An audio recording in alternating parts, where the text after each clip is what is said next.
Hello hello hello hello.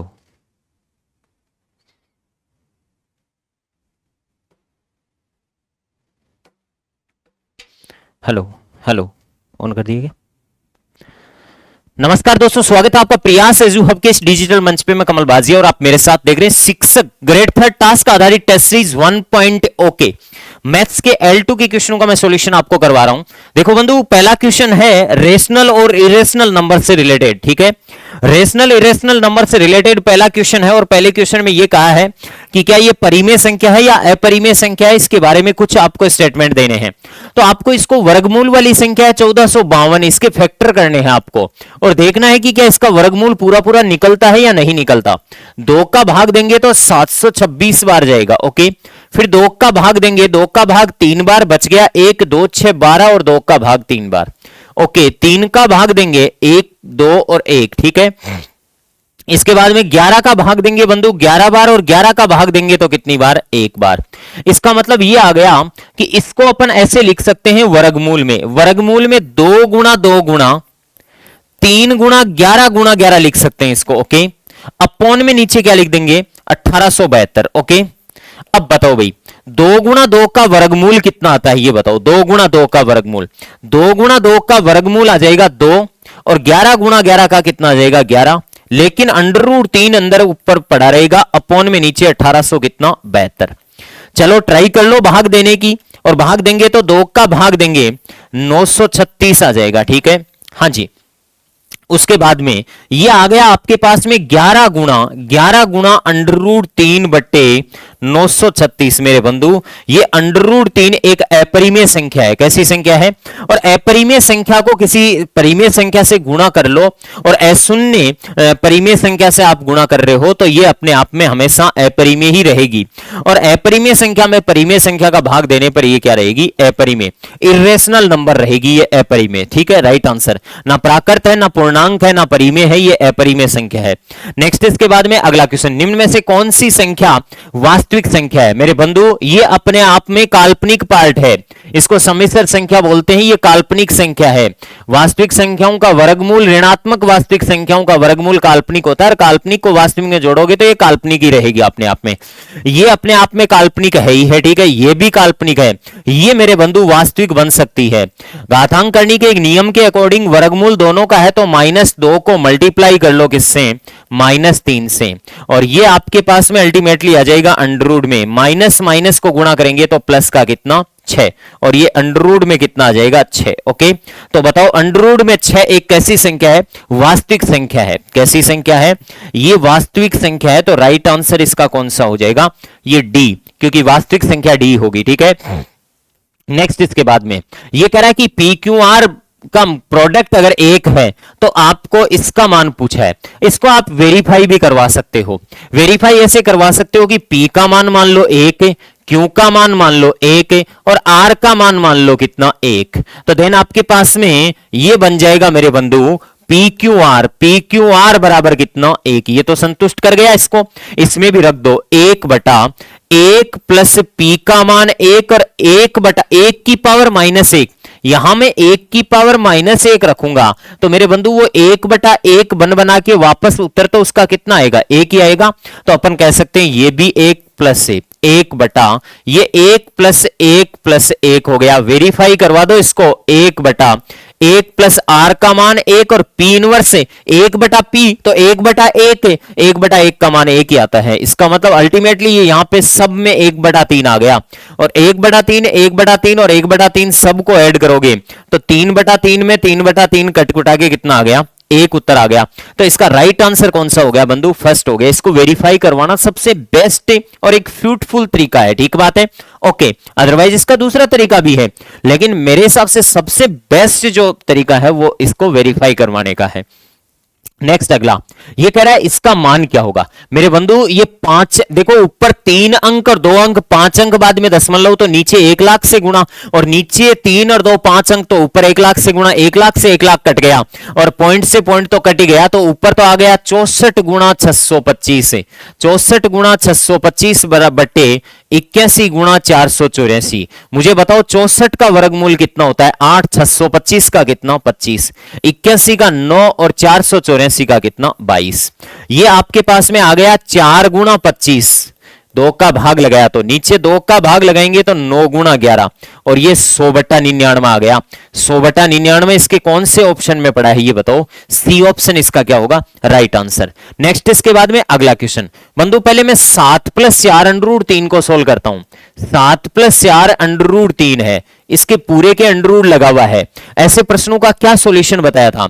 ऐसे प्रश्नों का सॉल्यूशन होता है इस पद के ऐसे टुकड़े करो कि जोड़ने पर 7 आए और गुणा करने पर 4 3 12 आए। तो मेरे बंधु 4 3 12 कैसे, इसको अपन लिख सकते हैं 7 प्लस इसको 2 × 2 √3 लिख सकते हैं। मेरे बंधु बताओ ये 1 2 अंदर जाएगा, 1 2 अंदर जाएगा तो 3 से इसकी मुलाकात होगी और वो 4 बन के 3 से मल्टीप्लाई होगा, क्योंकि 4 का वर्गमूल ही 2 होता है, इसलिए 2 अंदर जाएगा तो कितना बन के जाएगा 4 बन के जाएगा।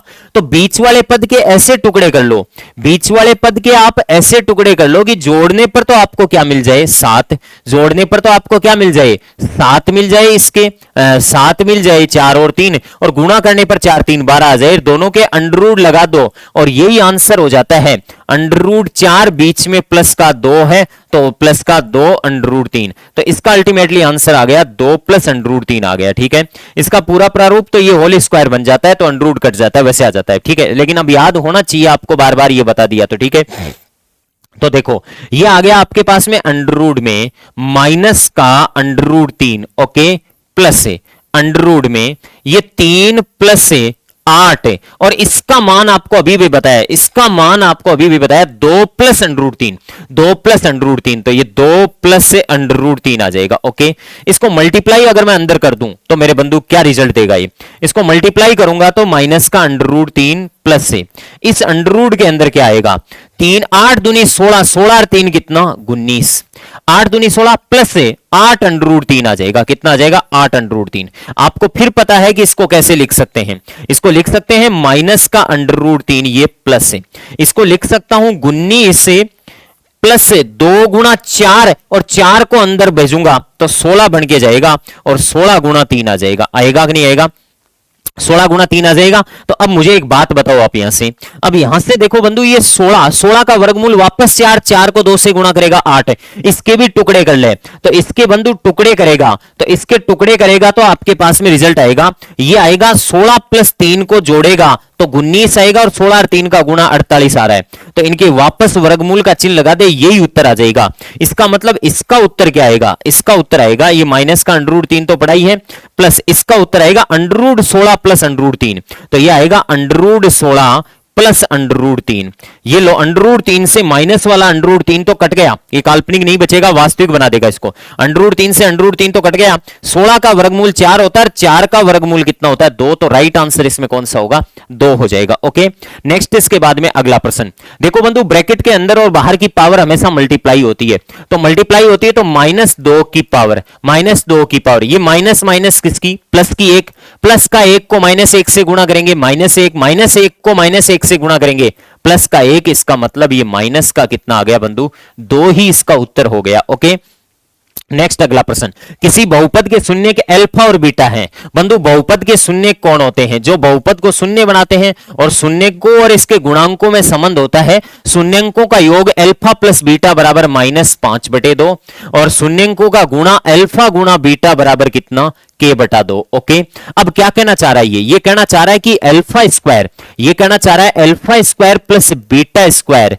प्लस अल्फा बीटा बराबर 21/4 हो तो k का मान बताओ। Alpha plus alpha square plus beta square, alpha square plus beta square, मुझे एक बात बताओ, alpha square plus beta square होता है अल्फा प्लस बीटा का होल स्क्वायर माइनस का 2 alpha beta plus alpha beta बराबर कितना आ जाएगा 21 बटा कितना 4। ओके, तो अल्फा स्क्वायर, देखो बंधु अल्फा प्लस बीटा का होल स्क्वायर क्या होता है ये बताता हूं। अल्फा प्लस बीटा का होल स्क्वायर होता है alpha square plus beta square plus 2 alpha beta. ये 2 अल्फा बीटा इधर ले आऊं तो अल्फा स्क्वायर और बीटा स्क्वायर की जगह लिख सकता हूं अल्फा प्लस बीटा का whole square minus 2 alpha beta plus alpha beta. इसको मैं लिख सकता हूं अल्फा प्लस बीटा का whole square, alpha plus beta का होल स्क्वायर, ये माइनस 2 अल्फा बीटा और प्लस अल्फा बीटा का मतलब अल्फा बीटा माइनस का बराबर 21 बटा कितना 4। अब वैल्यू रख दो आप यहां पे, और वैल्यू रखोगे तो अल्फा प्लस बीटा का मान कितना है आपके पास में -5/2। -5/2 का स्क्वायर होता है 25 बटे कितना 4, माइनस अल्फा बीटा है k बटा 2 और बराबर कितना आ गया 21 बटा कितना 4। इससे अपन आगे सॉल्यूशन करें तो 25 बटा 4 में से वो उधर राइट साइड वाला 21 बटा 4 इधर लाके घटा लो, और माइनस का k बटा 2 है वो उधर जाके किसका प्लस का। 21 में से 25 में से 21 घटेगा 4 बटे 4, 4 बटे 4 बराबर कितना आ गया k बटे कितना 2, और ये 1 को 2 से गुणा करोगे k का मान कितना आ जाएगा 2। k का मान यहां पे राइट आंसर कितना आ गया बंधु 2 आ गया। ओके, नेक्स्ट इसके बाद में अगला क्वेश्चन, इस बहुपद के गुणनखंड करो। ये बंधु एक सर्व समीका है, सीधा सूत्र है x की क्यूब प्लस 2y की क्यूब लिख दो इसको तो कोई दिक्कत बंधु बताओ। 2y की क्यूब होती है 8y क्यूब, ठीक है, या फिर आपको एक सर्व समीका पता होनी चाहिए a cube plus b cube की।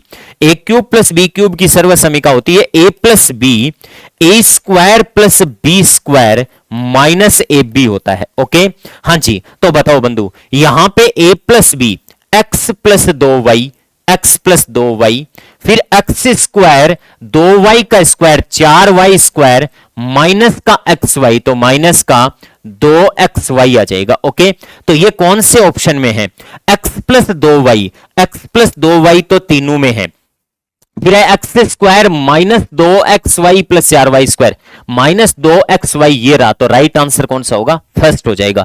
गुणनखंड समझ लो, सर्व समीका लगा के कर दो, एक ही बात है। के किस मान के लिए समीकरण युग्म का कोई हल नहीं होगा बंधु, कोई हल नहीं होने की शर्त क्या होती है, a1 बटा a2 बराबर होता है b1 बटा b2 के, लेकिन ये बराबर नहीं होते हैं किसके, c1 बटा c2 के। अर्थात रेखाएं कैसी हो जाती है, समांतर रेखाएं, और समांतर रेखाएं जो होती है इनका कोई हल विद्यमान नहीं होता है। तो बताओ बंधु a1 बटा a2 क्या आएगा यहाँ पे, a1 बटा a2 3 बटा कितना है 6। ओके, बराबर b1 बटा b2 4 बटे कितना k, बराबर नहीं होना चाहिए c1 बटा c2 5 बटा कितना 8 के। ओके, अब बताओ k का मान क्या रखूं, k का मान सपोज यहां पे इन दोनों को बराबर रखना चाहते हो, 3 बटा 6 1 बटा 2 होता है, तो 4 बटे 8 भी कितना होगा 1 बटा 2। 8 पर ही a1 बटा a2 बराबर होगा b1 बटा b2 और बराबर नहीं होगा c1 बटा c2। 8 पर ही ऐसा केस होगा, इसका मतलब k के मान 8 के लिए ही इनका कोई हल विद्यमान नहीं होगा। k का मान 8 के अलावा अगर कोई बच्चा कहता है कि सर मैं 6 रख दूं तो मेरे भाई 3 बटा 6 तो 1 बटा 2 आएगा, और 4 बटे 6 2 बटा 3 अगर बराबर नहीं तो अद्वितीय हल आ जाएंगे। कोई हल नहीं है, हमें तो कोई हल नहीं चाहिए, अद्वितीय हल आ जाएंगे। तो राइट आंसर यहां पे कितना होगा 8। नेक्स्ट इसके बाद में इसके फैक्टर करने पड़ेंगे, 15x स्क्वायर, और इस बीच वाले पद के ऐसे टुकड़े करो कि गुणा करने पर तो 15 8 120 एक्स स्क्वायर आए, जोड़ने पर क्या आ जाए मेरे बंधु माइनस का 26 आ जाए। तो माइनस का 20x और माइनस का 6x ले लूं तो बंधु बताओ 15x स्क्वायर माइनस का 20x माइनस का 6x वापस माइनस का 26x आ जाएगा आपके पास में, और गुणा करोगे तो माइनस माइनस प्लस का आ जाएगा। ये ax प्लस b और इसको cx प्लस d के पदों में रिप्रेजेंट कर रहा है, ये कोई दिक्कत नहीं है बंधु। बताना मुझे यहां से कि इसके फैक्टर किए तो यहां 5x कॉमन ले लूं तो 3x माइनस कितना आ गया 4। ओके, यहां से माइनस का 2 कॉमन ले लूं, सॉरी इनके फैक्टर किए तो 20 और 6 26 मेरे बंधु 2 कॉमन लिया तो सॉरी 3x से 3x माइनस 4 ये भी कॉमन आ जाएगा, बराबर ax प्लस b इंटू सी एक्स प्लस क्या आ गया डी, सी एक्स प्लस क्या आ गया डी। ओके, अब बताओ बंधु यहां से 3x माइनस 4 को मैं कॉमन ले लूं तो इधर आ गया 5x माइनस 2 और बराबर आ गया ax प्लस b इंटू सी एक्स प्लस डी। अब यहां से मैं क्या कर दूं, तुलना, और पहले ब्रैकेट की पहले ब्रैकेट से कर सकता हूं, दूसरे से कर सकता हूं। सपोज पहले की पहले से तुलना कर दी तो a का मान आ गया 3, b का मान आ गया -4, और c का मान आ गया 5, और d का मान आ गया -2। तो मेरे बंधु बता यहां से 2a plus B, 2a plus B minus C minus 2d का मान क्या आएगा, 2a तो 2 गुणा कितना 3, प्लस b का मान कितना -4 माइनस ए, c का मान कितना 5 माइनस 2 गुणा d का मान कितना -2। ओके, ये 6 -4 -5 प्लस कितना 4। ओके, ये 6 4 10 में से 9 घटेगा तो प्लस का कितना आएगा 1। अगर आप पहले ब्रैकेट की दूसरे ब्रैकेट से तुलना करोगे और इस दूसरे की पहले से करोगे तो जो मान आएगा वो ऑप्शनों में नहीं मिलेगा। इसका मतलब prefer answer according to option यही रहेगा। ओके, नेक्स्ट इसके बाद में अगला, मेरे बंधु इसको भी वेरीफाई कराओ तो वेरीफाई करवा दो, सबसे बेस्ट तरीका होता है। ठीक है, a plus B plus C बराबर a plus A, b plus C बराबर क्या आ जाना चाहिए, 0 आ जाना चाहिए। तो ए बी सी के कोई मान रखते हैं बंधु अपन। a का मान रख दूं मैं 1, क्या रख दूं 1, और b का मान रख दूं कितना 1, और c का मान रख दूं कितना -2। ले भाई, 1 में 1 जोड़ेगा तो 2, 2 में से 2 घटेगा तो 0। ये के ये मान यहां रख दे, इसमें रख दे तो बस कोई दिक्कत ही नहीं है। आने दे इसको, बता बंधु, इसमें रख दे आप तो, पुट कर दो आप तो, बताओ 1 बटा a का मान 1, b का मान कितना 1, ओके, और c का मान -2, लेकिन -2 का क्या होगा स्क्वायर, प्लस 1 बटा b का मान 1, c का मान -2 का स्क्वायर, और 1 का मान कितना है आपके पास में 1 का स्क्वायर, प्लस 1 बटा c का मान -2 का स्क्वायर, और a का मान कितना आ रहा है 1, और b का मान कितना आ रहा है बंधु, वो भी 1 आ रहा है। ठीक बात है, 1 का स्क्वायर, सॉरी यहां पे चिन्ह का ध्यान रखना, थोड़ा सा चिन्ह का ध्यान रखना, माइनस का आएगा। ओके, किसका आएगा, माइनस का आएगा, 1 का स्क्वायर। अब बताओ, ये a का मान 1 रखा तो 1 का स्क्वायर 1, b का मान 1 रखा तो 1 का स्क्वायर 1, c का मान 2, तो ये 2 माइनस ये 2 का स्क्वायर 4 होता है। ओके, प्लस 1 बटा ये -2 का स्क्वायर कितना होता है, प्लस का 4। ठीक है, तो 1 माइनस सॉरी प्लस का 4 -1 प्लस 1 बटा -2 का स्क्वायर कितना होता है 4 प्लस 1 -1। ओके, ये बताना यहां से माइनस का 1 बटा 2, ओके, ये माइनस का 2 बचेगा, और ये प्लस का बचेगा कितना 1 बटा 4, और ये प्लस का बचेगा कितना 1 बटा 4। मेरे बंधु, माइनस का 1 बटा 2 और प्लस का 1 बटा 4, और 1 बटा 4 कितना होता है 1 प्लस 1 2, तो ये आ गया -1 बटा 2, और वो प्लस का 2 बटे 4 को 1 बटा 2 बोलते हैं। इट मींस दोनों का कैलकुलेशन होके क्या आएगा 0 आएगा, यहां पे कितना 0। एबीसी के मान ऑप्शनों में भी रख दो चाहे, कोई दिक्कत नहीं है। ये दे देगा आपको माइनस का 6, ये दे देगा माइनस का 4, ये 1, ये 0 0 यही देगा। नेक्स्ट इसके बाद में अगला प्रश्न, एक वस्तु को 15% लाभ पर बेचने की अपेक्षा 11% लाभ पर बेचे। किसी भी वस्तु का जो क्रय मूल्य होता है वो 100% होता है।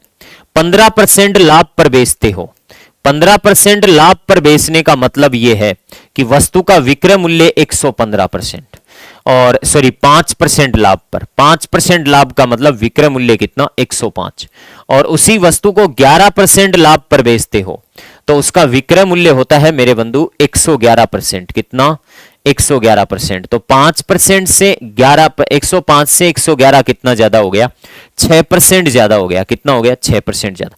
ये 6% ज्यादा किसके बराबर है 720 के बराबर है।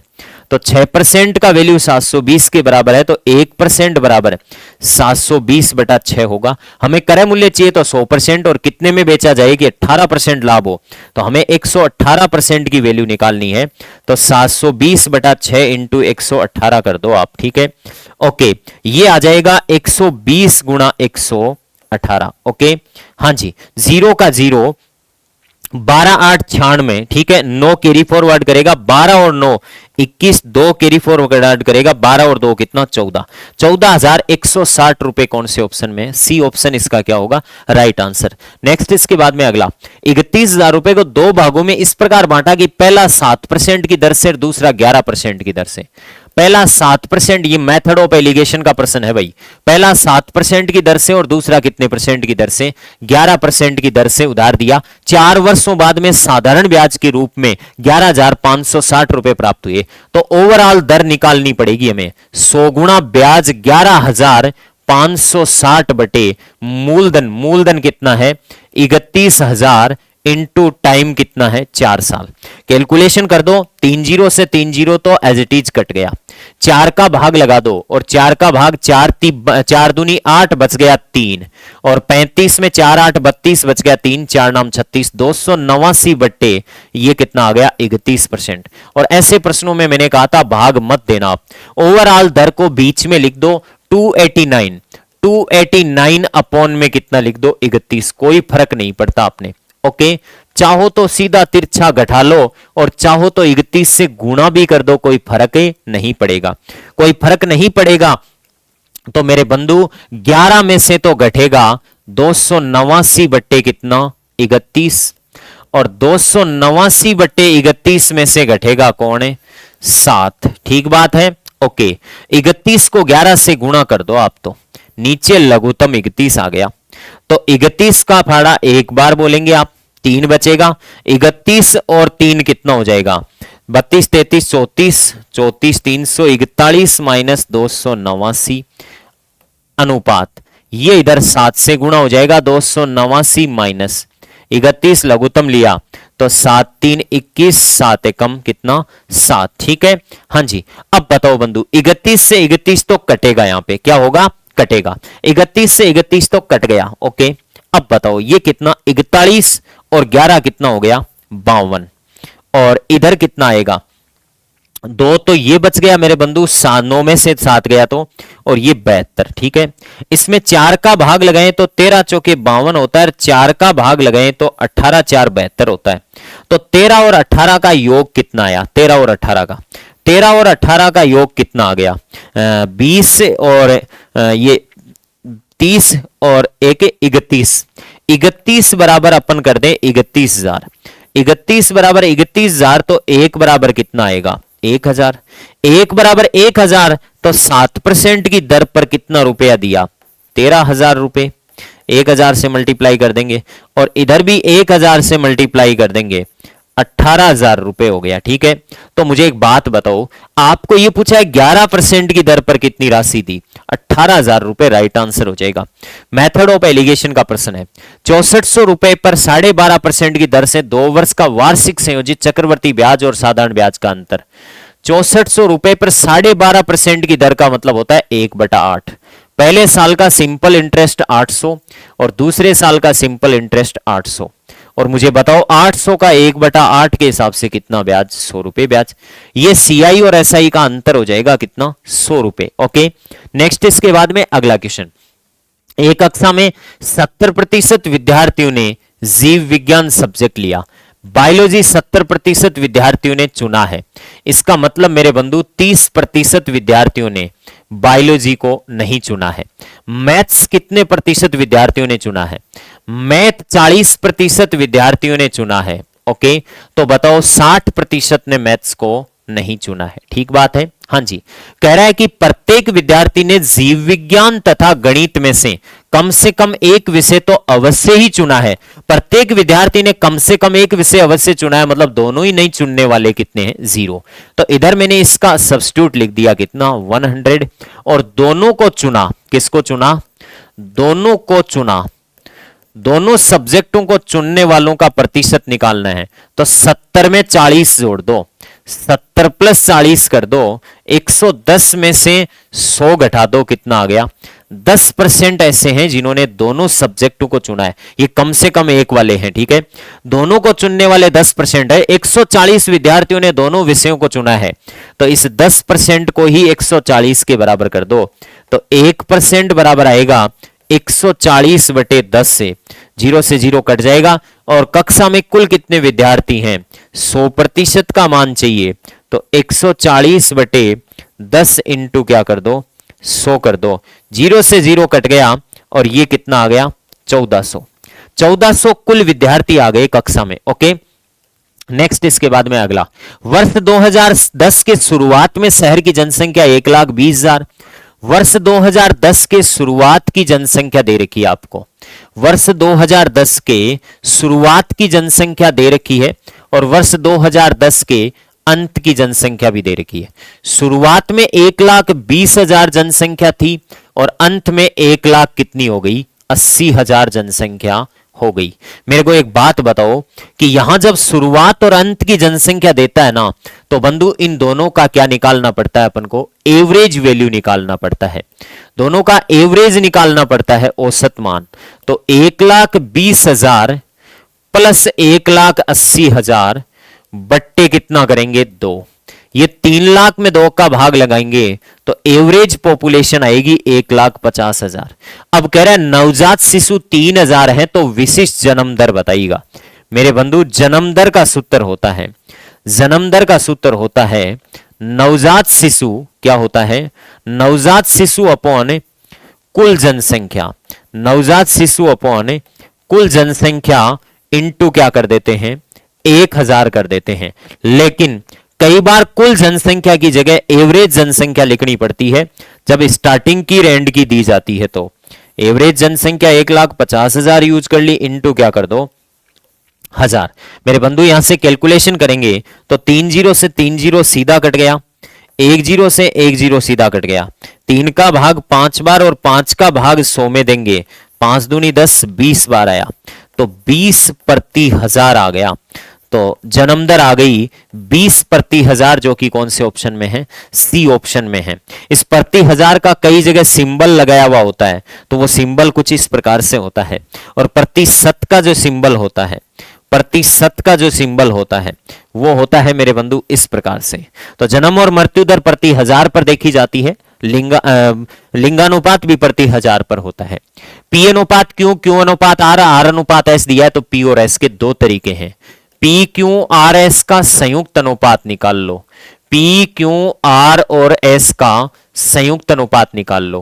पी क्यू का मान 5 अनुपात कितना दिया है 8, और क्यू आर का मतलब कितना दिया है 12 अनुपात कितना 7, और आर एस का मतलब कितना दिया है 14 अनुपात कितना 15। जहां कुछ नहीं है वहां पे पड़ोसी उतार देते हैं, और पड़ोसी यहां पे कितना आएगा 8 और इधर भी कितना 8, इधर पड़ोसी कितना 7, इधर पड़ोसी कितना 12, इधर पड़ोसी कितना 14 और इधर पड़ोसी कितना 14। और आप इनको मल्टीप्लाई कर दें, कैंसिल आउट भी कर सकते हैं, कोई कटते हैं तो कट रहे हैं मेरे हिसाब से। यहां पे 4 का भाग सब में जाता है, देखो 8 का भी जाता है, 8 8 8 कट गए, 4 का भाग 3 बार और 2 का भाग 7 बार। ओके, 7 भी कट रहे हैं, 7 किससे कट रहे हैं देखो मैं काटता हूं, 7 कट रहे हैं बंधु, ये 7 कटेगा इस 7 से, इस 7 से, 7 दूनी 14। अल्टीमेटली अब मल्टीप्लाई कर दो ना, 5 थी 15, 12 दूनी 24 से, और 14 एकम 14 और 15 एकम 15। ओके, तो ये आ गया आपके पास में पी क्यू आर एस का संयुक्त अनुपात, और अब आपको पी और एस का ही मान चाहिए तो 15 अनुपात 15 लिख लो, और 15 अनुपात 15 को क्या लिख सकते हैं 1 अनुपात 1। इसका एक ऑल्टरनेट तरीका और होता है वो बता दूं, अगर आपको पी और एस का डायरेक्ट मान चाहिए तो आप एक काम कर लो, ये अपने आप में प्रथम पदों को गुणा कर दो, 5 12 और 14 को गुणा कर दो, तो 5 गुणा 12 गुणा 14 कर दो। ओके, फिर द्वितीय पदों को गुणा कर दो, 8 गुणा 7 गुणा 15 को, तो ये यहां से भी मान आ जाएगा, क्या आएगा 5 का भाग कितनी बार 3 बार। ओके, और 4 का भाग 2 बार, 4 का भाग कितनी बार 3, 3 से 3 कट गया, 7 दूनी 14 से 14 कट गया, 1 अनुपात कितना आ गया 1। पी और एस का मान निकालने के दो तरीके हैं। ओके, नेक्स्ट अगला देखो बंधु, ए ओ बी एक सरल रेखा है, ये सरल रेखा है तो एक ही सरल रेखा पर ये ओ एक्स और ओ वाई, ओ एक्स अर्धक है, ओ एक्स एंगल बाइसेक्टर है किसका, पी ओ बी का एंगल बाइसेक्टर है, तो मेरे बंधु ये थीटा है तो वो भी कितना है थीटा ही है। ओके, फिर कह रहा है कि पी ओ ए अर्धक है किसका वाई ओ एक्स का, तो सॉरी पी ओ वाई अर्धक है, ओ वाई अर्धक है तो मेरे बंधु ये भी अल्फा मान लूं और ये भी क्या मान लूं, अल्फा। अब मुझे पता है कि इसने पूछा किसका मान है, वाई ओ एक्स का, वाई ओ एक्स का मान पूछा है, वाई ओ एक्स का मान है थीटा प्लस अल्फा, क्या है, थीटा प्लस अल्फा। और एक हमें यह पता है कि इन तीनों चारों कोणों का योग alpha plus theta plus theta, चारों कोणों का योग कितना है, 180। तो 2 कॉमन ले लूं, अल्फा प्लस थीटा बराबर 180, तो अल्फा प्लस थीटा बराबर कितना आ गया आपके पास में, 90 डिग्री। एक तरीका तो ये, एक आपको डायरेक्ट तरीका आता है सीधा, कि जब एक रेखा पर दूसरी रेखा आपतित होती है, एक रेखा पर दूसरी रेखा गिरती है, तो ये रेखिक युग्म कोण बनते हैं। और इन रेखिक युग्म कोणों का अगर कोई अर्धक खींचता है, रेखिक युग्म कोणों का अर्धक खींचता है, एंगल बाइसेक्टर खींचता है, तो अर्धकों के मध्य बना हुआ कोण हमेशा कितने डिग्री होता है, 90 डिग्री। डायरेक्ट भी लिखा रखा है इसको, 90 डिग्री होता है, ठीक है। नेक्स्ट इसके बाद में अगला क्वेश्चन, कि एक कंपनी का पाई चार्ट खर्चे को प्रतिशत को दिखाता है, नीचे लिखे प्रश्न का उत्तर देना है। कच्चे माल और परिवहन पर किए जाने वाले व्यय का, कच्चे माल और परिवहन पर, तो कच्चे माल पर कितना है मेरे बंधु बताओ, कच्चे माल पर, कच्चे माल पर 30% व्यय है, ओके। और परिवहन पर कितना है, परिवहन पर मेरे बंधु 15% है, कितना है, 15% है। किए जाने वाले व्यय का अनुपात कंपनी के व्यय का उसके वेतन से अनुपात क्या होगा, वेतन से अनुपात क्या होगा, वेतन का ये रहा, वेतन का अनुपात कितना है, वेतन का 15% है, कितना है, 15%। तो कच्चे माल और परिवहन पर किए जाने वाले कंपनी के व्यय का, तो 30 + 15 कितना हो जाएगा, 45, ठीक है। अनुपात किससे चाहिए आपको, वेतन से, तो 15%, प्रतिशत से प्रतिशत कट गया, 3 अनुपात कितना आ गया, 1। राइट आंसर कौन सा है, डी, ओके। नेक्स्ट अगला प्रश्न, ए और बी दो अपवर्जी घटनाएं हैं, अपवर्जी घटना कौन सी होती है बंधु, स्वतंत्र घटना वो घटना होती है जिसमें एक के घटित होने का दूसरी पर कोई प्रभाव नहीं पड़ता है, वो स्वतंत्र होती है। अपवर्जी वो होती है जो कभी एक साथ घटित नहीं होती है। अपवर्जी घटनाएं कौन सी होती है, जो कभी एक साथ घटित ना हो, एक साथ घटित नहीं होती है, ये एक साथ घटित नहीं होती है। अपवर्जी घटना इन्हीं कहते हैं जो एक साथ घटित नहीं हो। ए और बी दोनों घटित हो सकती हैं, ए घटित होती है तो बी घटित नहीं होती, और ए और बी दोनों एक ही समय पर घटित होती है, ये तो गया। फिर कह रहा है ए और बी के घटित होने की प्रायिकता समान, ये भी गया। अपवर्जी घटना कभी एक साथ घटित नहीं होती है, ए घटित होती है तो फिर बी घटित ही नहीं होती है। राइट और प्रीफर आंसर कौन सा होगा, बी होगा। ए घटित होती है तो बी घटित नहीं होती है, अपवर्जी घटना है तो, ओके। नेक्स्ट इसके बाद में अगला, लकड़ी के एक ढक्कनदार संदूक की बाहरी माप दे रखी है, बाहरी माप दे रखी है लकड़ी की आयतन, तो बाहरी माप से इसका आयतन निकाल लो LBH से, उसमें से आंतरिक माप के आयतन को क्या कर दो, घटा दो। ये बाहरी माप के आयतन में से आंतरिक माप के आयतन को घटा दो, तब जाके आपको लकड़ी का आयतन आ जाएगा, मिल जाएगा। तो बाहरी माप का आयतन कितना होगा मेरे बंधु, बाहरी माप का आयतन होगा 115 × 75 × 35, ओके, माइनस आंतरिक माप से आयतन। आंतरिक माप के लिए लंबाई जो है 115 सेंटीमीटर है, इसकी दो दीवारें जो है, दीवारें जो है वो 2.5 घटेगी, 5 घटेगी, तो 110 ही बचेगी। चौड़ाई जो है वो 75 है, तो कितनी बचेगी, 70 ही बचेगी। और ऊंचाई जो 35 है, तो वो ढक्कनदार है, तो 30 ही बचेगी। मेरे बंधु कुछ कॉमन ले हो तो ले लो, अदरवाइज कैलकुलेशन कर दो, दो ही ऑप्शन है। मैं कुछ कॉमन ले लेता हूं इसमें से, ताकि मुझे कैलकुलेशन में थोड़ी रिलीफ मिल जाए, ठीक है। हाँ जी मेरे बंधु, एक काम कर लेते हैं अपन, 35 तो कॉमन ले लें। क्या कॉमन ले लें, 35, तो ये बन जाएगा 115 × 75, ओके। अभी देखो कैलकुलेशन इजी बनाता हूं, 35 गया इसमें से, तो 110 × 35 × 70 होता है, इंटू कितना, 30। और भी कुछ कॉमन ले सकते हो आप चाहो तो, आप चाहो तो कॉमन ले सकते हो बंधु। 35 तो कॉमन आ ही गया, मैं 5 25 ले सकता हूं, 5 कॉमन ले 25 ही ले सकता हूं, ले 25 ले लिया तो 115 गुणा 25 थी 75 माइनस 5 तो ये दे देगा, 5 ये देगा तो 5 इसमें से कॉमन लेंगे तो बंधु ये कितना बचेगा 110, 22 5 110 होता है, 22 गुणा 1 5 वो देगा तो कितना बचेगा 6। अब तो कैलकुलेशन कर लो, 35 गुणा 25 इंटू ये बताओ 5 3 15, 3 और 1 4, सॉरी कितना 4, ओके हाँ जी ये 345 माइनस 22 से 132 का डबल 200 कितना 64, ओके लो भाई ये 35 इंटू 25 इंटू बताओ कितना बचेगा, 1 बचा और 14 में से 6 गया और ये 4 4 8 बच गया, 81 बच गया। लो भाई 35 से गुणा कर लो 25 को और 81 से मल्टीप्लाई कर लो, या तो ये देख लो कि इसमें जो वैल्यूज आ रही है 7 का भाग कौन से में लग रहा है, 7 का भाग इसमें तो नहीं लग रहा है, 7 का भाग तो जाना चाहिए 35 इसका एक फैक्टर है 7 गुणा 5, 7 का भाग जिस इसमें 5 का तो जा रहा है, 9 का भाग भी जाना चाहिए तो 8 और 7 15, 15 और 5 20 और 7 27, 27 में 9 का भाग जा रहा है, बिल्कुल ये हो सकता है, ओके 9 का भाग भी जाना चाहिए, 81 का मतलब 9 इंटू 9 का भाग जाना चाहिए, 5 और 2 7 और 1 8, 8 9 10, 10 और 8 18, 18 9 का भाग जा रहा है, 2 बार 9 का जाना चाहिए वैसे, हाँ जी 81 का मतलब 2 बार 9 का, और ये 5 और 2 10 7 और 8 9, 9 और 8 कितना हो गया 17, ये नहीं हो सकता बंधु, ये नहीं हो सकता, इसका मतलब नीचे वाले दो में से कोई सा एक होगा, तो क्यों ही फालतू में माथापच्ची कर रहे हो, 5 5 25, 5 125, 12 कैरी फॉरवर्ड करेगा और 25 थी 75, 75 और 12 कितना होता है 87 इंटू क्या कर लो 81।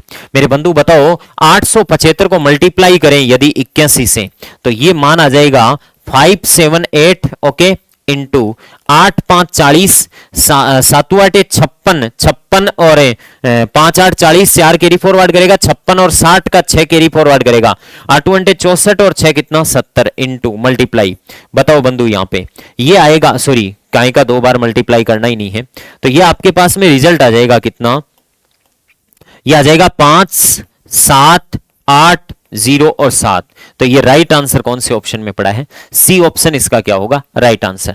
नेक्स्ट इसके बाद में अगला प्रश्न, कुएं का व्यास जो है वो है 8 मीटर और गहराई है 7 मीटर, ये एक कुआं है जिसका व्यास 8 मीटर है, कुएं का व्यास हमारे क्या काम में आया, हमारे त्रिज्या काम में आएगी 4 और गहराई कितनी है 7, कुएं की त्रिज्या और गहराई दे रखी है 4 और 7, ठीक है, कुएं से निकलने वाली मिट्टी को कुएं के चारों तरफ फैलाया गया है, कुएं के चारों तरफ ऐसे मिट्टी फैलाई है आपने, ठीक है, और ऐसे मिट्टी अगर आपने फैलाई है मेरे बंधु सुन, तो ऐसे ये जो मिट्टी आपने फैलाना शुरू की है, ये मिट्टी फैला दी आपने इस तरीके से, बट एक बात जरूर ध्यान रखना, ये कितने मीटर चौड़ाई में, 3 मीटर चौड़ाई में फैलाई है, तो मुझे एक बात बताओ ये पूरी त्रिज्या कितनी हो गई, 4 और 3 कितनी 7 हो गई, तो मैं इस कुएं से निकलने वाली मिट्टी का आयतन निकाल लेता हूं, पाई आर स्क्वायर, 4 का स्क्वायर इंटू एच कितना 7 बराबर फैलाई गई इस पूरी मिट्टी का आयतन, पूरी मिट्टी का आयतन होगा पाई इंटू 7 का स्क्वायर इंटू एच हमें नहीं पता, तो ये एच कितनी मान लेता हूं एच, ओके,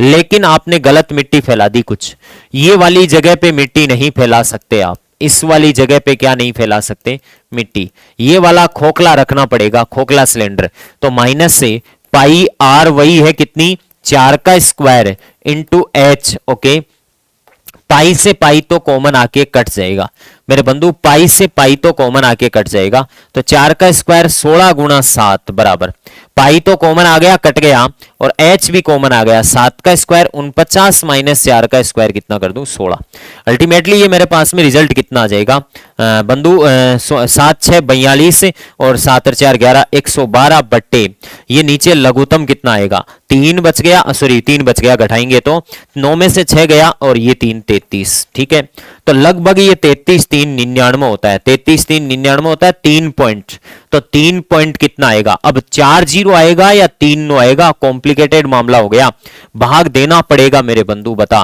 भाग देंगे तो 110 में भाग लगाएंगे, सॉरी 112 में भाग लगाएंगे 33 का, 33 3 99 होता है, ठीक है, 99 घटाएंगे तो मेरे बंधु कितना बचेगा, 99 घटाएंगे तो आपके पास में ये सॉरी 12 और 1 कितना 13 बचेगा, ठीक है।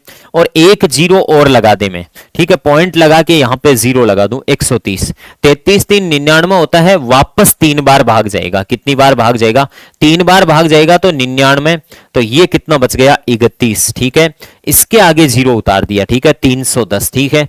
तो 9 बार भाग जाएगा शायद मेरे हिसाब से, 9 बार। तो 9 30 27 और 27 28 29 297, तो 3 और 10 और 3 कितना हो गया? 13, 13 बच गया। इसका मतलब ये डेफिनेटली 3.39 राइट आंसर मानेगा। वैसे 3.40 भी सही है, लेकिन 3.39 मानेंगे यहाँ पे, ठीक है, क्योंकि अप्रोक्सीमेटली नहीं पूछा है, यहाँ पे एक्यूरेट वैल्यू पूछी है, ठीक है।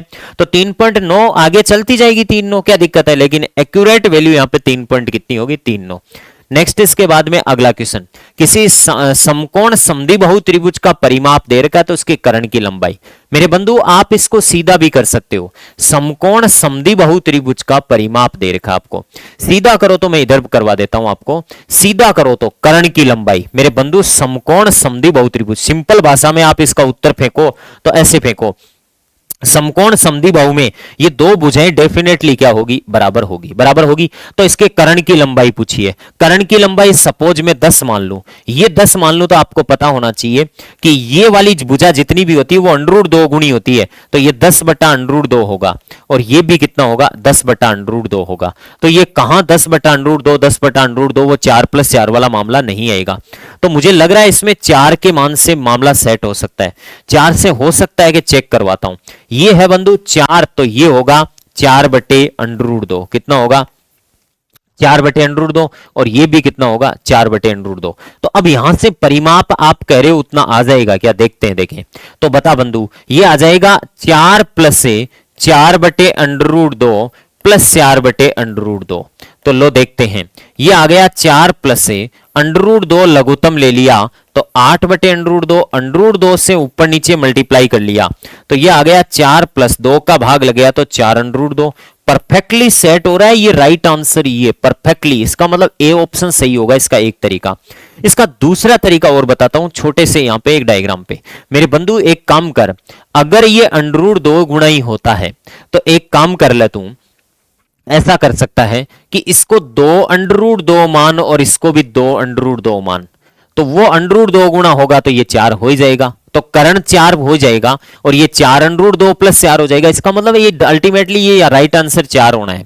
इसको अगर आप अपनी भाषा में ऐसे करो तो ये ऑल्टरनेट तरीका, वो दूसरा तरीका, ये तीसरा तरीका। तीसरा तरीका क्या है मेरे बंधु? समकोण समद्विबाहु त्रिभुज की एक खास बात याद रख लेना, ये ए है, ये ए है, तो ये a√2 होगा डेफिनेटली, ठीक है। ओके, वर्ग के विकिरण वाली बात है। हाँ जी, तो समकोण समद्विबाहु त्रिभुज का परिमाप बराबर कर दे और इससे माथापच्चियां करता रहे, तो ये आ जाएगा 2a + a√2 बराबर 4√2 प्लस कितना? 4। ओके, हाँ जी, इसमें से क्या कॉमन ले सकते हैं अपन? a, तो ये 2 + √2 आ गया, आ गया। मेरे बंधु इसमें से क्या कॉमन ले लूं मैं? मोटा मोटा इसमें से 4 कॉमन ले लूं तो ये √2 प्लस कितना आ गया? 1। मैं इसको एक काम करूं यार, √2 से ऊपर नीचे गुणा कर दूं तो ये आ गया 2 + √2, और इसको √2 से ऊपर नीचे गुणा, √2 को नीचे गुणा और √2 से ऊपर गुणा कर दूं, √2 + 1। आप खुद देखना, अब आप देखना इसमें a गुणा 2 + √2 बराबर है 4/√2, और √2 से अंदर मल्टीप्लाई करेंगे तो 2 + √2 आएगा।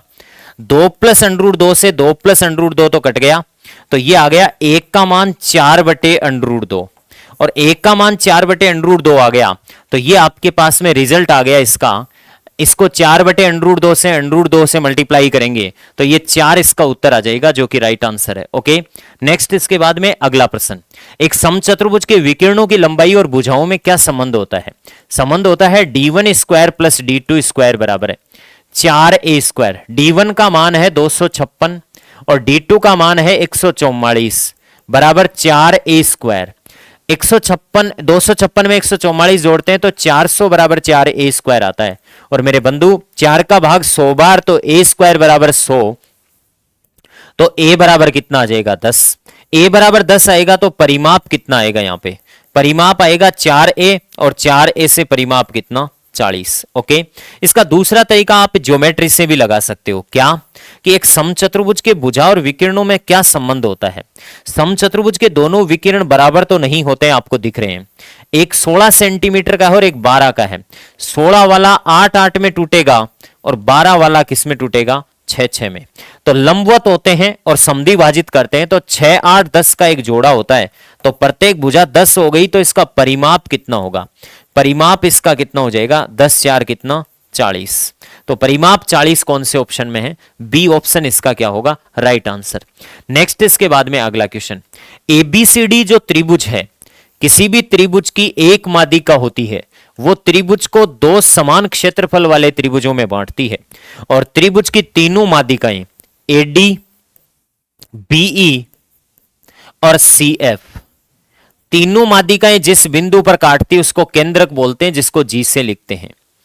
तदनुसार त्रिभुज एबीसी का क्षेत्रफल 60 है। किसी त्रिभुज का क्षेत्रफल 60 दिया है तो चतुर्भुज बीडीजीएफ का क्षेत्रफल पूछा है। चतुर्भुज बीडीजीएफ कहां सी है? बीडीजीएफ ये यहां है, इस चतुर्भुज का।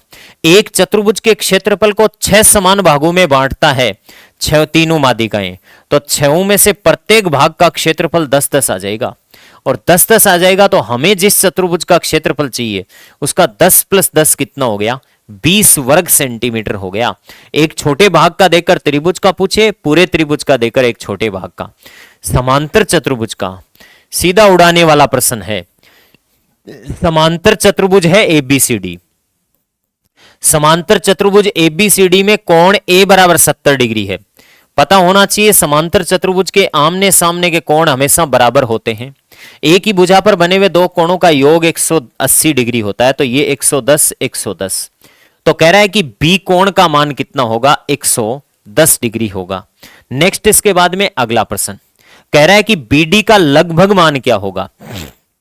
बीडी का लगभग मान पूछा है।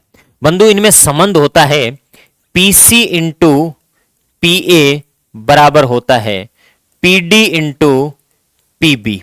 ओके, तो पीसी का मान 8 है और पीए का मान कितना है? पीए का पूरी का 12, और पीडी का मान 7 है, तो पीबी का मान हमें पता नहीं है। ओके, पीबी का मान अगर आपको देखना है, पीबी का पूरी पीबी का मान आपको पूछा नहीं है, बीडी का मान पूछा है। तो पीबी का मान अगर आपको देखना है तो 12 8 96 में भाग लगा दो किसका? 7 का। तो ये पीबी पूरी का मान आ जाएगा 7 एकम 7, बच गया 2।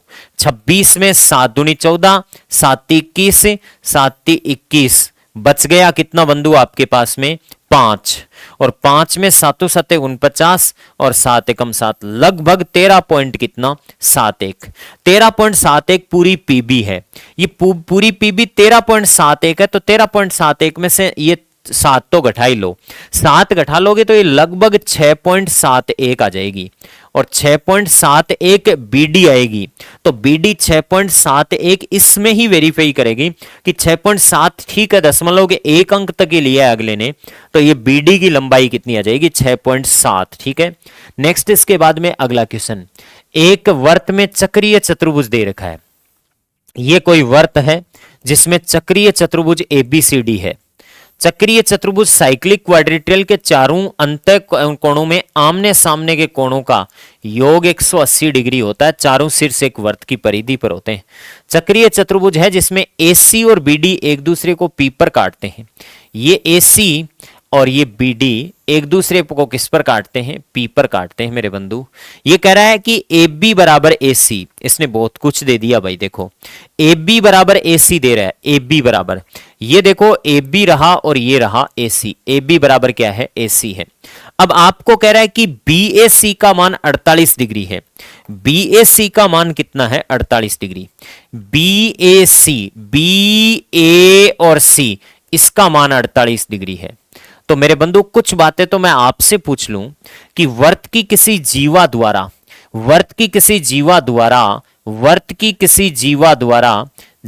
द्वारा परिधि पर एक ही ओर बनाए गए सभी कोण क्या होते हैं? बराबर। ये जीवा यहां परिधि पर 48 डिग्री कोण बना रही है, तो ये जीवा यहां भी परिधि पर कितना कोण बनाएगी? 48 ही बनाएगी। एक बात तो ये तय है।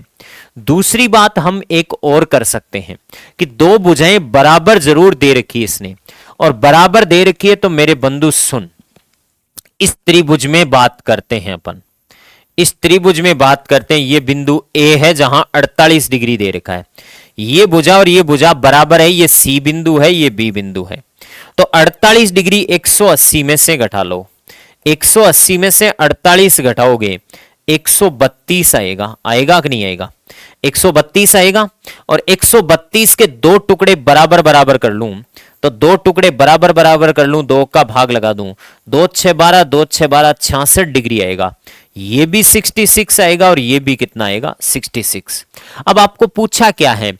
एडीसी का मान पूछा है, एडीसी का मान, इस पूरे का मान पूछा है मेरे बंधु। ये 48 है, ये 66 है, ये मुझे 66 डिग्री मिल गया, और ये 66 डिग्री मिल गया। ए सी बी, ए सी बी 66 मिल गया। तो इस जीवा द्वारा ये यहां पे 66 डिग्री का कोण बन रहा है, तो इस जीवा द्वारा ये यहां पे भी कितने का बनेगा? 66 का ही बनेगा। तो हमें एडीसी पूरे का मान चाहिए, तो 48 प्लस 66 कर लो, 48 डिग्री प्लस 66 डिग्री कर लो, तो बताओ 40 और ये कितना हो गया? 60, 100 और 8 अच्छा 14, 114 डिग्री राइट आंसर कौन से ऑप्शन में पड़ा है? डी ऑप्शन में राइट आंसर इसका पड़ा है। ओके, नेक्स्ट इसके बाद में अगला क्वेश्चन ये कह रहा है निम्नलिखित समंकों के वितरण का बहुलक ज्ञात कीजिएगा। बंधु, बहुलक होता है किसी भी वर्ग की फ्रीक्वेंसी सबसे ज्यादा होती है उस वर्ग में, और उसको बहुलक वर्ग की बारंबारता f0, पीछे वाली को f1, पीछे वाली को f0 और आगे वाली फ्रीक्वेंसी को f2 बोलते हैं। ये बहुलक वर्ग की लोअर लिमिट l हो जाएगी और क्लास इंटरवल 5 का। तो बहुलक z बराबर होता है l plus f1 minus f0 बटे 2f1 minus f0 minus f2 into क्या होता है? h। l बहुलक वर्ग की निम्न सीमा 30 plus f1, f1 7 minus f0 कितनी? 6। हाँ जी, 7 दूनी 14, 2f1 माइनस 6 माइनस कितना? 3 इंटू वर्ग अंतराल कितने का? 5 का। तो ये 30 प्लस 7 में से 6 गया, 1 6 3 9 घटाएंगे तो 5 गुणा कितना? 5। ये 5 गुणा 5 कट गया, 1 आ गया, तो 30 प्लस 1 कितना आ गया? 31। यहां से क्या आ गया? मोड आ गया, बहुलक आ गया। ठीक है, कॉन्टिन्यूअस सीरीज का। ये कह रहा है इस श्रेणी की माध्यिका एवं माध्य क्या होगा? क्रमश से। पहले आपको क्या बतानी है? माध्यिका, और फिर क्या बताना है? माध्य। बंधु, माध्यिका बताने के लिए तो पहले आरोही क्रम में लिखना पड़ेगा, इनको असेंडिंग ऑर्डर में लिख लेते हैं। तो सबसे पहले मेरे पास में यहाँ पे 7 आ गया, सबसे छोटा। 7 के बाद में, इसके बाद में छोटा कौन सा है बंधु? 7 के बाद में 10 भी आ गया। ओके, 10 के बाद में अगला मान छोटा कौन सा है? 12। 12 कितनी बार है? 2 बार। 12 12 2 बार। 7 10 12 12, और इसके बाद में अब 14 तो एक ही बार है। ओके, 14 के बाद में क्या है बंधु? 15। 15 एक ही बार है। ओके, फिर 16 2 बार है। 16 कितनी बार है? 2 बार। 16 16 है। ओके, फिर 17 सॉरी एक बार और है, 16 3 बार। ओके, फिर 17 कितनी बार है? एक बार है। और 19 कितनी बार है? एक बार है। 17 और 19। ओके, आप पदों की संख्या n बराबर कितनी बोलेंगे यहाँ पे? 3 3 6 3 9 और 10 11। 11 n मतलब विषम है, आपके पास में ओड है, और विषम होती है तो n प्लस 1 बटे 2वां पद होता है। 12 बटे 2 बराबर है 6वां पद। 6वां पद क्या होगा बंधु? माध्यिका होगा। क्या होगा? माध्यिका। 6वां पद माध्यिका होगा। तो 6वां पद कौन है यहाँ पे? 2 2 3 और 3 6। 6वां पद 15 यहाँ पे माध्यिका होगा। 15 उत्तर होगा माध्यिका के लिए। माध्यिका पहले चाहिए 15, इसका मतलब सी गया और डी गया। अब माध्य आपको देखना है 14 आ रहा है या 16 आ रहा है। ठीक है, माध्य के लिए पदों का योग करना पड़ेगा साहब। माध्य के लिए पदों का योग करना पड़ेगा, तो उनको काट दिया तो इनको जोड़ लेता हूं। 7 plus 10 plus 12 plus 12 plus 14 plus 15 plus 16 plus 16 plus 16 plus 17 plus 19 और बट्टे कितना, ये 11 पद हैं। ओके मेरे बंधु, इनको सबको जोड़ लो और सबको जोड़ेंगे तो इकाई का अंक पहले जोड़ लो। 9 और 7 16, 16 और 6 6 12, 36 18, 34 34 और 35 36 37 38 39 40 41 42 43 44 45 46 47 और 48 49 50 51 52 53 54 54 और 5 कैरी फॉरवर्ड करेगा। 1 2 3 4 5 6 7 8 9 10 10 और 5 कितना, 15। 11 का भाग लगाएंगे, 11 एकम 11 बच गया 4, 11 4 44 14। तो राइट आंसर यहां पे माध्य के लिए 14 होगा, माध्यिका के लिए 15। तो कौन सा हो जाएगा, ए। तो ए इसका क्या होगा राइट आंसर। ओके दोस्तों, इस प्रकार ये L2 के क्वेश्चनों का मैथ्स का सॉल्यूशन आपको मिला। Thank you. नमस्कार दोस्तों, ग्रेड 3 की अपनी जो टेस्ट सीरीज चल रही है टास्क आधारित, उसके जो प्रश्न हैं बायोलॉजी के और केमिस्ट्री के प्रश्नों का मैं आपको व्याख्यात्मक सॉल्यूशन प्रोवाइड करता हूं। तो पहला जो क्वेश्चन है वो कह रहा है कि वृक्कीय नली यानी हमारी किडनी में जो नेफ्रॉन की नलिकाएं होती हैं और जो स्लाइवरी ग्लैंड्स हैं, उनकी नलिका जो अस्तर है यानी उनकी जो बाह्य परत जो होती है, उसका निर्माण कौन सा उत्तक करता है। तो जाहिर सी बात है, परतों का निर्माण उपकला उत्तक करता है। अब जहां अवशोषण होता है, जहां श्रावण होता है, सीक्रेशन होता है, वहां होता है घनाकार क्यूबिकल एपिथेलियम उपकला उत्तक होता है। तो अगली जो है हार्मोन और उसके कार्यों को सम्मिलित कीजिए। तो वृद्धि हार्मोन का नियमन, तो वृद्धि 1 2, ये कैसे बने हुए भी, अच्छा ABCD है 1 2 3 4। तो वृद्धि हार्मोन का नियमन, वृद्धि हार्मोन क्या करेगा भाई, अंगों में वृद्धि को प्रेरित कराएगा। इंसुलिन जो है वो ग्लिसरीन जो ग्लूकोज है उसके लेवल को कम करेगा। टेस्टोस्टेरोन जो है, टेस्टोस्टेरोन का काम होता है पुरुषों में लैंगिक लक्षणों को, और प्रोजेस्टेरोन नियमन जो होता है महिला में, हालांकि लैंगिक लक्षणों के लिए डायरेक्टली जो उत्तरदायी है वो एस्ट्रोजन हार्मोन है, लेकिन यहाँ प्रोजेस्टेरोन दे रखा है, तो महिला में लैंगिक लक्षणों में प्रोजेस्टेरोन का भी योगदान होता है। तो अपना हो गया ए में 2, बी में 4, सी में 1 और डी में 3। 2 4 1 3, 2 4 1 3 अपने डी ऑप्शन में है, तो डी ऑप्शन जो होगा वो सही उत्तर होगा। दो न्यूरॉन के बीच का क्रियात्मक संबंध आपको पता है सिनेप्स कहलाता है। दो प्रकार के सिनेप्स होते हैं, विद्युत सिनेप्स और रासायनिक सिनेप्स।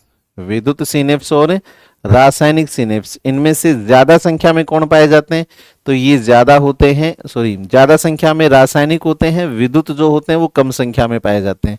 जबकि स्पीड की बात की जाए तो ये तेज होते हैं और ये धीमे होते हैं, स्लो होते हैं। मां और शिशु के बीच गले लगना, घूमना, तो आपको पता है इन क्रियाओं के लिए जो उत्तरदायी हार्मोन है वो है ऑक्सीटोसिन हार्मोन। इसको लव हार्मोन यानी प्यार का हार्मोन कहते हैं। इसी की वजह से प्रसव पीड़ा होती है।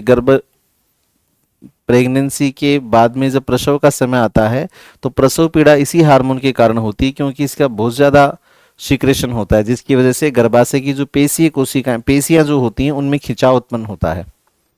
आपको रोगजनक बताना है। अच्छा, इसमें से ये बताना है कि कौन कौन सी बीमारियां बैक्टीरिया से होती हैं, जीवाणु से होती हैं। तो कुष्ठ रोग आपको पता है माइकोबैक्टीरियम लेप्री जीवाणु से होता है। क्षय रोग यानी टीबी, जिसको तपेदिक भी कहते हैं, ये भी माइकोबैक्टीरियम ट्यूबरकुलोसिस से होता है। डिप्थीरिया जो है ये भी कोरिनोबैक्टीरियम डिप्थीरिया से होता है। और टिटेनस क्लोस्ट्रीडियम टिटेनी जीवाणु से होता है। तो सारे के सारे रोगी जीवाणु जनित हैं। आपका डी ऑप्शन हो जाएगा 1 2 3 4। नाइट्रोजन स्थिरीकरण में स्वतंत्र जीवी, तो नाइट्रोजन स्थिरीकरण करने वाला ये जीवाणु भी है और ये जीवाणु भी है, लेकिन ये जो जीवाणु है ये स्वतंत्र जीवी नहीं है, सहजीवी है। यहां पे यही इंपॉर्टेंट है। आपसे क्या पूछा है, स्वतंत्र जीवी, यानी जो किसी सहजीवी, स्वतंत्र जीवी का मतलब जो अकेला अस्तित्व में रहता है, किसी दूसरे जीव के साथ सहजीवी संबंध बना के नहीं रहता। अब राइजोबियम जो होता है वो सहजीवी संबंध में होता है, सिम्बायोटिक रिलेशन में होता है। तो यहां पे राइट आंसर आएगा एजेटोबैक्टर। अगला जो प्रश्न है, वसा के प्रत्येक अणु में होते हैं, तो आपको पता है वसा को ट्राइग्लिसराइड कहा जाता है, क्योंकि वसा में एक ग्लिसरॉल के साथ 3 फैटी एसिड जुड़े होते हैं। एक ग्लिसरॉल 2 ग्लिसरॉल नहीं, डी ऑप्शन हो जाएगा। एक ग्लिसरॉल अणु के साथ 3 वसीय अम्ल जुड़े होते हैं। कौन सी जोड़ी जो है वो गलत है, हाइपोकैलमिया, हाइपो मानी कमी, कैलमिया मतलब पोटेशियम, तो पोटेशियम की कमी को हाइपोकैलमिया कहते हैं, गलत बात, इसमें कैल्शियम लिख रखा है। तो पहला ही जो ऑप्शन है वो गलत सुमेलित है। विटामिन B3 की कमी से पेलाग्रा रोग हो जाता है। प्रोटीन और कार्बोहाइड्रेट की कमी से मरासमस रोग हो जाता है। विटामिन B12 की कमी से घातक रक्ताल्पता यानी एनीमिया हो जाता है। एक प्रारूपी पादप कोशिका, तो पादप कोशिका में आपको पता है रिक्तिका का आकार जो है वो बहुत बड़ा होता है और इतना बड़ा होता है कि उसकी वजह से जो केंद्रक होता है वो परिधि की तरफ खिसक जाता है, यानी केंद्र की स्थिति कैसी होगी, परिधि। लेकिन आपसे जंतु कोशिकाओं में पूछा जाए तो केंद्र की स्थिति केंद्रीय होती है। कहां, जंतु कोशिकाओं में। उच्च प्राथमिक स्तर के लिए विज्ञान का अधिगम क्षेत्र है प्राकृतिक पर्यावरण और उसके संरक्षण के प्रति जागरूकता, परिवेश के सजीव जगत, पदार्थ, ऊर्जा, उपयुक्त सभी आ जाएगा। बाकी सूक्ष्म विधि वाले शरीर की आपको व्याख्या उपलब्ध करवा देंगे। कौन से कोशिकांग प्रोटीन परिवहन में संलिप्त हैं, तो लाइसोसोम प्रोटीन परिवहन में नहीं है। माइटोकॉन्ड्रिया प्रोटीन परिवहन का कोई संबंध नहीं है। तो आपके पास बचा डी ऑप्शन, अंतःप्रद्रव्य जालिका और गोल्जी बॉडी। टोली शिक्षण जो है वो हार्वर्ड विश्वविद्यालय में 1965 में सबसे पहले देखी गई थी। इनका जो समाधान है वो आपको शिक्षण विधि वाले सर करवा देंगे। आपके शायद इस बार यही प्रश्न है, एक ही प्रश्न और है। 0.25 मोल में किसी पदार्थ के कणों की संख्या कितनी होगी, तो आपको पता है कि 1 मोल में 0.622 गुणा 10 की पावर 25 होते हैं, सॉरी 10 की पावर 23 होते हैं। 1 मोल के अंदर 6.022 गुणा 10 की पावर 23 कण होते हैं जिन्हें कहते हैं आवोगाद्रो संख्या। तो 1 मोल में आवोगाद्रो संख्या के बराबर होते हैं। आपके जो फिजिक्स के क्वेश्चन हैं वो इस बार काफी ज्यादा हैं शायद इसमें। तो 1 मोल में 6.022 गुणा 10 की पावर 23 अणु होते हैं जिन्हें कहा जाता है आवोगाद्रो संख्या। तो मैथमेटिकल कैलकुलेशन करोगे 1 मोल में इतने तो 0.25 मोल में कितने, तो आपके पास आ जाएगा लगभग 1.505 10 की पावर 23। कौन सा कथन अणु के बारे में सही है, अणु स्वतंत्र रूप से अस्तित्व में रह सकता है, अणु केवल यौगिकों में पाया जाता है, ऐसा जरूरी नहीं, नाइट्रोजन का अणु है स्वतंत्र रूप से पाया जाता है, अणु सदैव समान परमाणु से बना होता है, नहीं असमान परमाणु से बना हो सकता है, जल का अणु जो है वो हाइड्रोजन ऑक्सीजन से बना है, अणु रासायनिक रूप से अविभाज्य होता है, नहीं विभाज्य होता है। तो सही कौन सा है, पहला, अणु जो है वो स्वतंत्र रूप से अस्तित्व में रह सकता है। कौन सी अभिक्रिया उष्मा शोषी है, यानी जिसमें उष्मा ग्रहण की जाए, तो आपको पता है कैल्शियम ऑक्साइड को जब कोयले का दहन करेंगे तो उष्मा रिलीज होगी, ये उष्मा क्षेपी है, ये भी उष्मा क्षेपी है। लेकिन कैल्शियम कार्बोनेट जो है इसको तोड़ने के लिए गर्म करना पड़ेगा, मतलब उष्मा देनी पड़ेगी। तो सी जो है वो उष्मा क्षेपी, उष्मा शोषी अभिक्रिया है। उष्मा शोषी यानी कोयले कैल्शियम कार्बोनेट को तोड़ने के लिए, कैल्शियम ऑक्साइड और CO2 में तोड़ने के लिए गर्म करना पड़ता है, मतलब इस अभिक्रिया में उष्मा का अवशोषण होता है। पानी को हाइड्रोजन और ऑक्सीजन में किस विधि से अलग किया जाता है, विद्युत अपघटन, इलेक्ट्रोलाइसिस के द्वारा अलग किया जाता है। कौन सा विषमांगी मिश्रण, विषमांगी मिश्रण का मतलब ऐसे मिश्रण जिसके कंपोनेंट जो है वो सभी भागों में समान अनुपात में नहीं हो। तो जितने भी वास्तविक विलयन होते हैं वो सारे समांगी, और जितने भी कोलाइड होते हैं या जितने भी निलंबन होते हैं वो सारे विषमांगी मिश्रण, सस्पेंशन जितने भी होते हैं वो सारे विषमांगी मिश्रण होते हैं। तो नमक और जल जो है वो वास्तविक विलीन बनाते हैं, ये तो समांगी मिश्रण है। वायु जो है वो गैसों का वास्तविक विलीन है, ये भी समांगी मिश्रण है। चीनी का जो विलीन है ये भी वास्तविक विलीन है, तो समांगी मिश्रण है। तेल जल में घुलता नहीं है, ये कोलाइड बनाएगा, और कोलाइड बनाएगा तो विषमांगी मिश्रण है।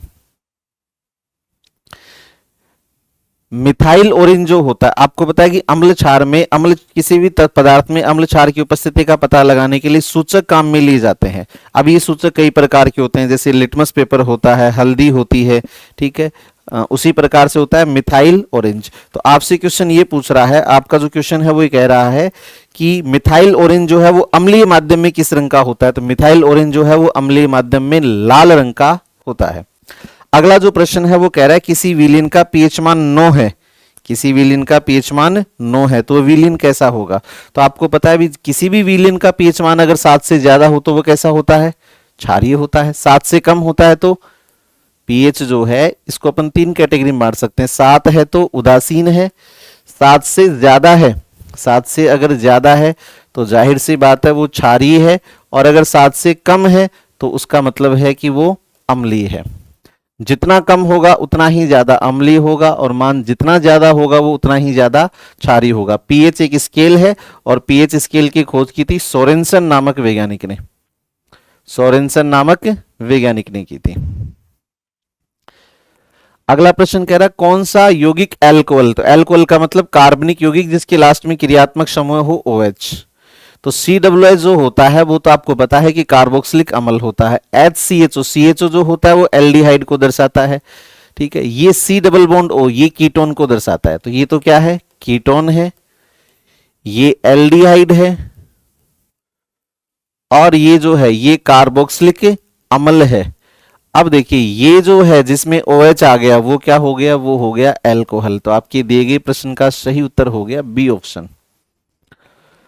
अगला जो प्रश्न है, निम्नलिखित में से कौन सा संकेत रासायनिक परिवर्तन का नहीं है? गैसों का उत्सर्जन, रंग परिवर्तन, ताप परिवर्तन, आकार परिवर्तन। आकार परिवर्तन शुद्ध रूप से भौतिक है।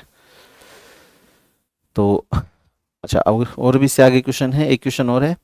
विद्युत ग्रेफाइट जो है वो विद्युत का सुचालक होता है, क्योंकि ग्रेफाइट में प्रत्येक कार्बन 3 अन्य कार्बन से जुड़ा होता है, और कार्बन की संयोजी कक्षा में होते हैं 4 इलेक्ट्रॉन। तो 4 इलेक्ट्रॉन में से 3 इलेक्ट्रॉन तो बॉन्ड बनाते हैं, एक फ्री इलेक्ट्रॉन होता है, और उस फ्री इलेक्ट्रॉन के कारण ही, उस मुक्त इलेक्ट्रॉन के कारण ही ग्रेफाइट विद्युत का सुचालक होता है। और ग्रेफाइट अकेली ऐसी अधातु है जो विद्युत की सुचालक होती है, बाकी जितनी भी अधातुएं होती हैं वो विद्युत की कुचालक होती हैं। धन्यवाद।